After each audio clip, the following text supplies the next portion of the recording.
கும்பராசியில் பிறந்தவங்களுக்கு உண்டான முழுமையான புரட்டாசி மாத பலன் தானுங்க இந்த பதிவில் நம்ம பார்க்க போகிறோம்.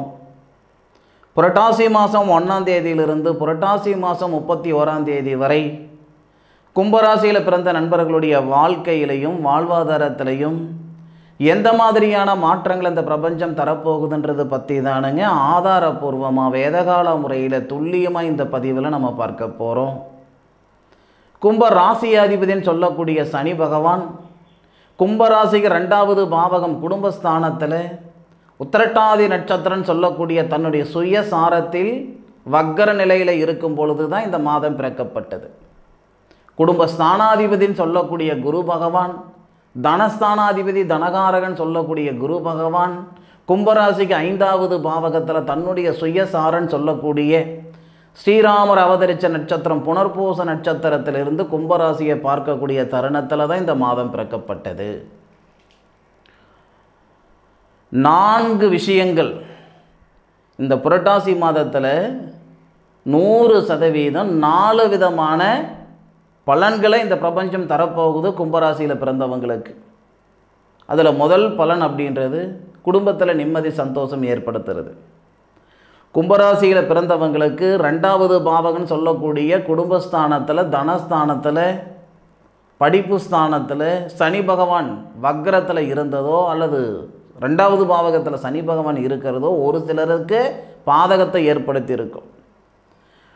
ஒரு நேரத்தில் இருக்கிற நிம்மதி சந்தோஷம் மறு நேரத்தில் இல்லை சாமி. பெரியவங்க சொன்ன மாதிரி ஆக்கும்போது இருக்கிற நிம்மதி சாப்பிடும்போது இல்லாமல் இருக்குது. பறக்க பறக்க பாடுபடுறோமே தவிர பாட்டுக்கு தகுந்த பலன் இல்லை. இந்த மாதிரியான ஆதங்கம் ஒரு சிலருக்கு. பார்த்த இடத்துல காசு குணமாக இருந்தது போய் எந்த பக்கம் 10 ரூபாய் இருக்குதுன்னு தேடுற காலத்தில் இருந்துக்கிட்டு இருக்கிறோம். இருக்கிற நகனட்டை அடமானம் வச்சு பார்க்கக்கூடிய சூழலில் இருந்துக்கிட்டு இருக்கிறோன்ற சங்கடம் ஒரு சிலருக்கு. நல்லா படிக்கிறேனுங்க, படித்த படிப்புக்குண்டான உத்தியோகம் இல்லை, அல்லது படிக்கிறதும் மறந்துடுறேன், வேலை வாய்ப்பில் ஒரு சில சங்கடங்கள் இருக்குது. இந்த மாதிரியான ஆதங்கங்கள்லாம் கும்பராசியில் பிறந்தவங்க ஒரு சிலருக்கு இருக்க தான் செய்யும். இந்த புரட்டாசி மாதம் அப்படின்னா உங்களுடைய ராசிக்கு 7வது பாவகத்துக்கு அதிபதினு சொல்லக்கூடிய சூரிய பகவான் 8வது பாவகத்தில் இருந்து குடும்பஸ்தானத்தை பார்க்கக்கூடிய ஒரே மாதம் இந்த புரட்டாசி மாதம் தானுங்க. திருமண ஸ்தானாதிபதி குடும்பஸ்தானத்தை பார்க்க, குடும்பஸ்தானாதிபதினு சொல்லக்கூடிய குரு பகவான் கும்ப ராசியை பார்க்க, இதனால் ஃபஸ்ட்டு பொருளாதார ரீதியாக இருக்கிற சங்கடங்கள் சரியாகும். கழுத்து பிடிக்கிற அளவுக்கு பண பிரச்சனை இருக்குது சாமி, கடன் பிரச்சனை இருக்குது சாமி, நான் கட்டுவேனா கட்ட மாட்டேன்னான்னு எனக்கு தெரியல. இதுக்கு முன்னாடி என்னுடைய உழைப்பு மேலேயும் என்னுடைய திறமை மேலேயும் அவ்வளோ நம்பிக்கை இருந்தது. இந்த 2 வருட காலமாக அந்த நம்பிக்கையே போயிடுச்சிங்க. நான் மேலுக்கு வருவேனா வரமாட்டேனான்னு எனக்கே தெரியல. பலவீனமாக இருக்கக்கூடிய கும்பராசி நண்பர்களுக்கு நான் சொல்லக்கூடிய விஷயம் என்னன்னா, பல பேருடைய வாழ்க்கைக்கும் வாழ்வாதாரத்துக்கும் உறுதுணையாக இருந்தவர் நீங்கள்.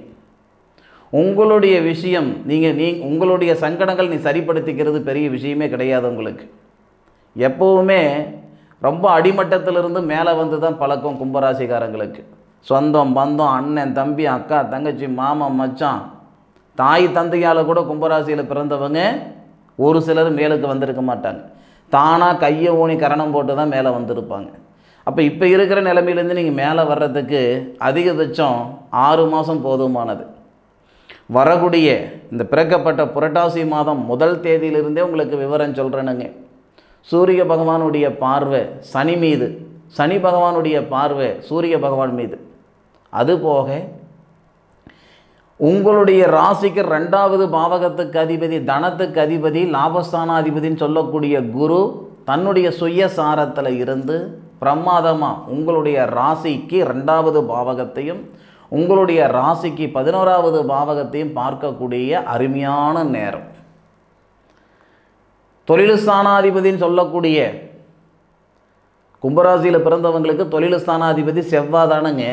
அப்போ அந்த செவ்வாய் 9வது பாவகத்தில் நிற்க தனஸ்தானாதிபதினு சொல்லக்கூடிய குரு பகவான் தொழில் ஸ்தானாதிபதி இருக்கக்கூடிய இடத்த தொழில் ஸ்தானாதிபதியை பார்க்கிறார். இந்த அமைப்புகளால் வேலை வாய்ப்பில் இருக்கிற சங்கடங்கள் சரியாகும். உழைப்புக்கு தகுந்த உயர்வு இல்லை, படித்த படிப்புக்கு உண்டான உத்தியோகம் இல்லை அப்படின்னா இந்த மாதம் 26 தேதிக்குள்ளார, புரட்டாசி மாதம் 26 தேதிக்குள்ளார 100% உழைப்புக்கு தகுந்த உயர்வு ஏற்படுத்தும். வேலை வாய்ப்பில் இருக்கிற அந்த சங்கடங்கள் எல்லாமே சரிப்படுத்தி சந்தோஷத்தை கொடுக்கக்கூடிய அருமையான நேரம் தானுங்க 26ஆம் தேதி வரை. புரட்டாசி 1லிருந்து 26 வரை. சில பேருக்கு மன வாழ்க்கையில் ஏகப்பட்ட சங்கடங்கள் கொடுத்துருக்கும் இந்த சனி மாறினதுலேருந்து, கிட்டத்தட்ட இந்த 1 வருட காலமாக. அதுதான் நான் முதல்ல சொன்னேனுங்க, ஆக்கும்போது இருக்கிற நிம்மதி சாப்பிடும்போது இல்லையே அப்படின்றது. இந்த நேரத்தில், இந்த புரட்டாசி மாதத்தில் சுக்கிர பகவான், ஏன்னா அவர் தான் திருமண காரகன், திருமண ஸ்தானாதிபதியோடைய ஆதிக்கத்தில் திருமண காரகன் இந்த மாத தொடக்கத்தில் வரார். சுக்கிரன் அப்படின்ற கிரகம் கும்பராசி நண்பர்களுக்கு, அதாவது சனி பகவானுக்கு மிகப்பெரிய நண்பனான சுக்கிர பகவான் கும்பராசிக்கு 7வது பாவகன் சொல்லக்கூடிய திருமண ஸ்தானத்தில் இருந்து கும்பராசியை பார்க்கக்கூடிய அருமையான நேரம். இதனால், ஏன்னா சுக்கிரன் பார்த்திங்கன்னா சுபஸ்தானாதிபதி, 9வது பாவகத்துக்கு அதிபதி அவரே, 4வது பாவகத்துக்கு அதிபதி அவரே, அதுபோக திருமண காரகன். திருமண காரகனுடைய பார்வை உங்கள் ராசியை பார்க்க, திருமண ஸ்தானாதிபதின்னு சொல்லக்கூடிய சூரிய பகவான் குடும்பஸ்தானத்தை பார்க்க. அதனால் மன வாழ்க்கையில் இருக்கிற சங்கடங்கள் சரியாகும். திருமணத்தில் தாமதம் ஏற்பட்டுக்கிட்டு இருக்குதுங்க. நாகதோஷம் சொல்கிறாங்க, செவ்வாய் தோஷம் சொல்கிறாங்க, தாரதோஷம் சொல்கிறாங்க. யார் யார் என்னென்ன தோஷம் சொல்கிறாங்களோ எல்லா தோஷத்துங்களுக்கு நாங்கள் பரிகாரம் பண்ணிட்டோம். என்னென்ன வழிமுறை சொன்னாங்களோ, எந்தெந்த கோயிலுக்கு போக சொன்னாங்களோ எல்லாமே போயிட்டு வந்துட்டுனுங்க. எனக்கு நல்லதை நடக்கலைங்க. கல்யாணன்ற பிரார்த்தம் எனக்கு இருக்குதா இல்லையா, மன வாழ்க்கை எனக்கு அமையுமா அமையாதா, நான் சன்னியாசியாக இருந்துருவனா இல்லை சம்சாரியாக இருந்துருவனா அப்படின்ற ஆதங்கம் உங்களுக்கு இருக்குதுன்னா இந்த புரட்டாசி மாதம் 26 தேதிக்குள்ளார மன வாழ்க்கை ஏற்படுறதுக்கான ஒரு பாதையை இந்த பிரபஞ்சம் உருவாக்கி கொடுத்துரும்.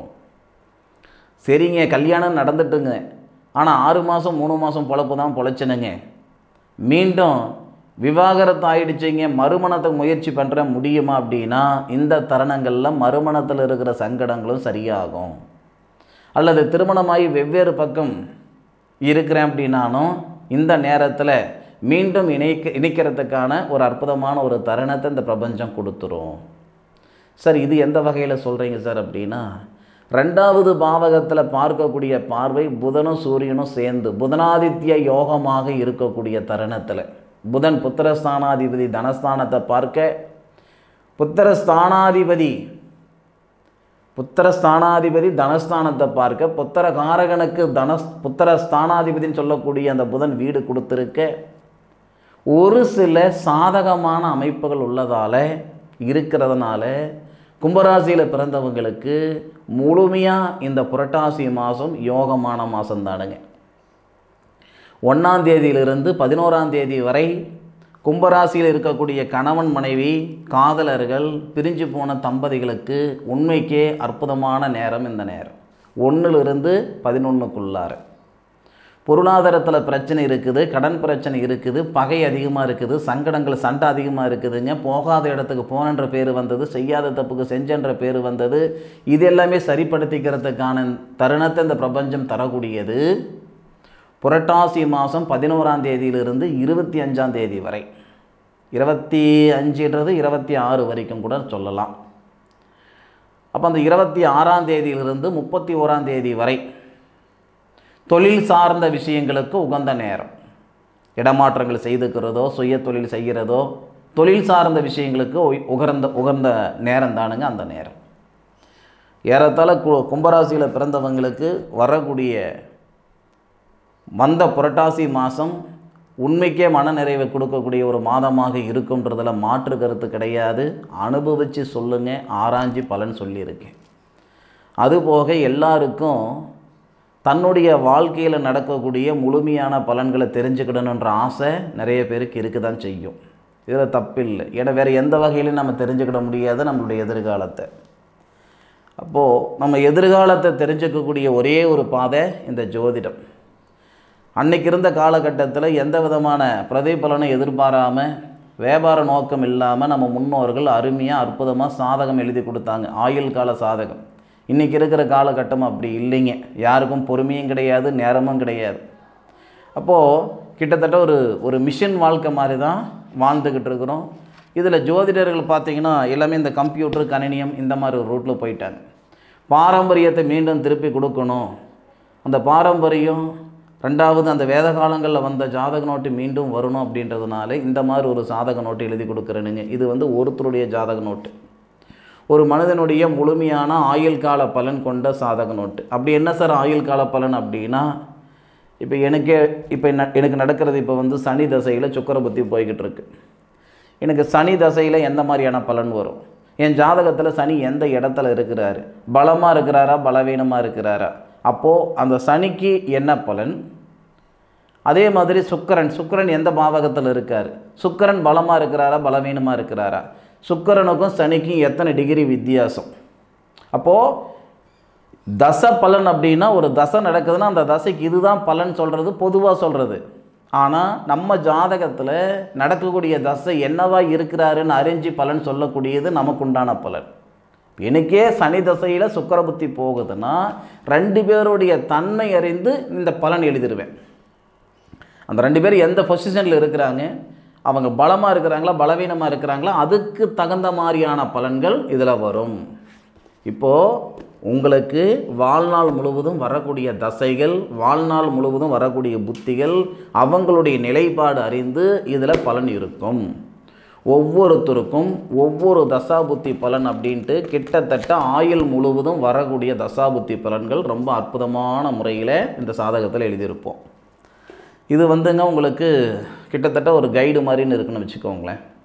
நம்ம மற்றவங்கக்கிட்ட யோசனை கேட்குறோம், ஐயா இந்த தொழில் செய்யலாம்னு இருக்கிறேன், செய்யலாமா வேண்டாமா, உங்கள் மனசுக்கு என்ன படுது அப்படின்ட்டு மற்றவங்களுக்கு முக்கியத்துவம் கொடுத்து கேட்குறோம், தப்பில்லை. ஆனால் அது காட்டிலையும் 1000 மடங்கு நல்லது என்னன்னா உங்கள் சுய ஜாதகத்தை பார்த்துக்கிறது.